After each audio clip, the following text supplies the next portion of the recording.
महाराष्ट्र माध्यमिक व उच्च माध्यमिक शाळा मुख्याध्यापक संयुक्त महामंडळ यांच्या अधिवेशनाच्या निमित्ताने इथं उपस्थित असलेले आपले संमेलनाध्यक्ष खंडेराव जगदाळे साहेब, कार्यक्रमाचे अध्यक्ष रावसाहेब आवारी आणि सर्वच मान्यवर, कारण खूप वेळ झाला आहे, सर्वांची नावं घेत नाही. सर्वप्रथम आपली दिलगिरी व्यक्त करतो. आज सकाळी मी उद्घाटनाच्या कार्यक्रमाला येणार होतो, परंतु आमची कॅबिनेट अचानक आज दुपारी 12 वाजता ठरली आणि त्याच्यामुळे कॅबिनेट आटपून मी आपल्या कार्यक्रमाला आलो. आपल्याला उशिरापर्यंत वाट बघायला लागण्याच्या या ठिकाणी आपल्याला आपण मुद्दाम उल्लेख केला की टप्पा अनुदानाचा. मी तर स्वतः असं ठरवलेलं होतं की सगळ्यांना एकाला आणायचं वेगवेगळ्या टप्प्यावर. म्हणजे समजा जानेवारीमध्ये आम्ही द्यायचं ठरवलं, डिसेंबर मी आता सांगितलेलं की 31 डिसेंबरपर्यंत आताचा टप्पा पूर्ण करा. कारण आपण खूप घाई केली तर अनेक लोक असे आहेत की जे अगदी त्यांना अजिबात अनुदान मिळत नाही. त्यांच्या अनेक अडचणी होत्या. मी जवळजवळ 3-4 वेळा वेगवेगळे GR काढले त्यांच्यासाठी आणि असा प्रयत्न केला की 100% लोक ही याच्यामध्ये समावेश व्हावा. परंतु 100% जरी शक्य नसलं तरी जास्तीत जास्त लोकांना 31 डिसेंबरपर्यंत न्याय देण्याचा आम्ही प्रयत्न करू. कारण कसं होतं की जोपर्यंत हा टप्पा पूर्ण होत नाही तोपर्यंत पुढचा टप्पा ड्यू होत नाही आणि त्याच्यामुळे त्याला एक तारीख ठरवली की 31 डिसेंबरपर्यंत. पण आमचं अजून 50%सुद्धा अनुदान वाटून झालेलं नाही. अनेक अडचणी आहेत आणि याच्यानंतर मी प्रत्येक विभागवार बैठका घेऊन त्या अडचणीसुद्धा दूर करणार आहे.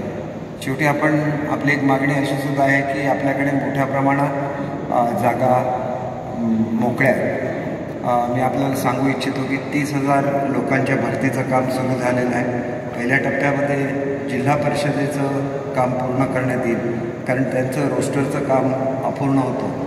माझी सर्वच संस्था चालकांना विनंती आहे की आपापले रोस्टर तुम्ही पूर्ण करून घ्या, कारण भरती एकदा सुरू झाली की मग रोस्टर अपूर्ण असेल तर आम्ही त्या ठिकाणी शिक्षक देऊ शकत नाही. खरं तर आमची शिक्षकांची निवड मे महिन्यातच पूर्ण झालेली आहे. त्याच्यानंतर कोर्टाचा स्टे होता आणि कोर्टाचा स्टे उठल्यानंतर आता ज्यावेळेला भरती सुरू झाली त्यावेळेला लक्षात आलं की अनेक जिल्हा परिषदांमध्ये माझ्याकडे एक मराठा समाजाचं सुद्धा शिष्टमंडळ आलेलं होतं की ओपनच्या जागाच शिल्लक नव्हत्या. आता ओपनच्या जागांच्या म्हणजे काय झालं होतं की ज्या ज्या ठिकाणी आंतरजिल्हा बदली व्हायची, कुठल्याही कॅटेगरीमध्ये असला तरी त्याला ओपनमध्ये टाकलं जायचं. आणि हे लक्षात घेऊन मी सर्व जिल्हा परिषदांना कळवलं की ज्या कॅटेगरीमधला उमेदवार असेल त्याला त्या त्या कॅटेगरीमध्ये घाला. आणि त्याच्यामुळे ज्या ठिकाणी शून्यसुद्धा आरक्षण ओपनमध्ये राहिलेलं होतं तिथेसुद्धा 200-300 मुलांना ओपनमधून संधी मिळेल आणि त्याच्यामुळे 10% आरक्षणाचा त्यांना लाभ होईल. ही महत्त्वाची बाब आहे. आणि म्हणून 10% का होईना आरक्षणाचा लाभ मिळाला तर अनेक लोक जी नोकऱ्यांपासून वंचित झाली त्यांना तो लाभ होऊ शकेल.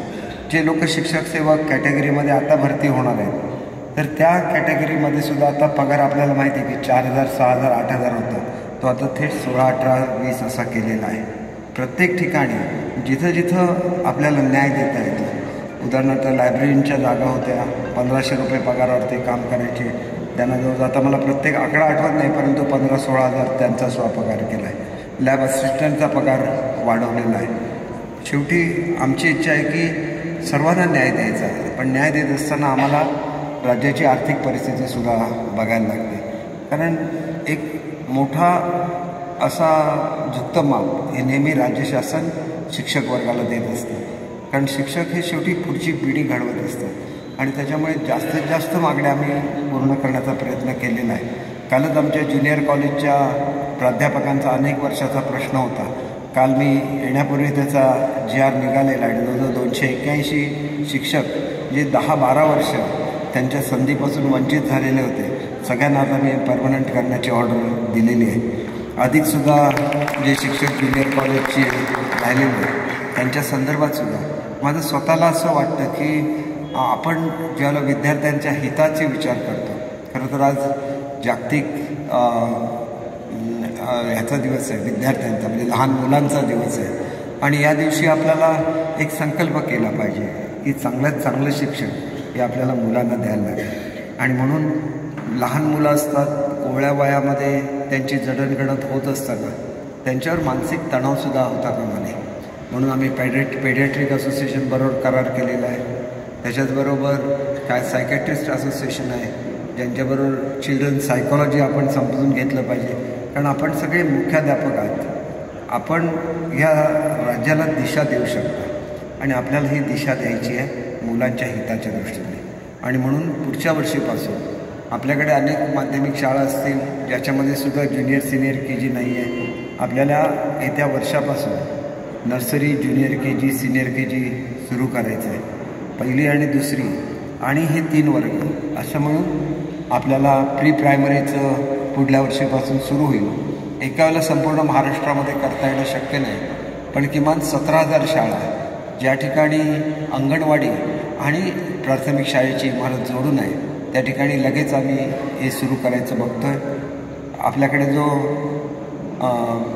नॅशनलवरून जो करिक्युलम आलेला आहे तो SCFला सांगितलेला आहे की 6 महिने तरी तुम्ही मुलांना तो करिक्युलम तयार करा, पुस्तकं छापा, जेणेकरून एकदमच रॉ मुलं येतात पहिल्या वर्षामध्ये त्याच्याऐवजी थोडं तरी त्यांना शिक्षण घेऊन ती त्या ठिकाणी येऊ शकेल.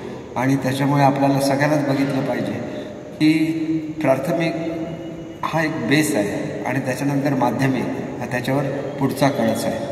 परंतु माध्यमिकच्या दृष्टीने आपल्याला खूप तयारी करायला लागेल ती व्होकेशनल ट्रेनिंगची आणि त्याच्यामुळे ते व्होकेशनल ट्रेनिंग आपल्याला अधिक चांगलं प्रत्येक शाळेमधून कसं देता येईल याचा आम्ही प्रयत्न करतो आहे.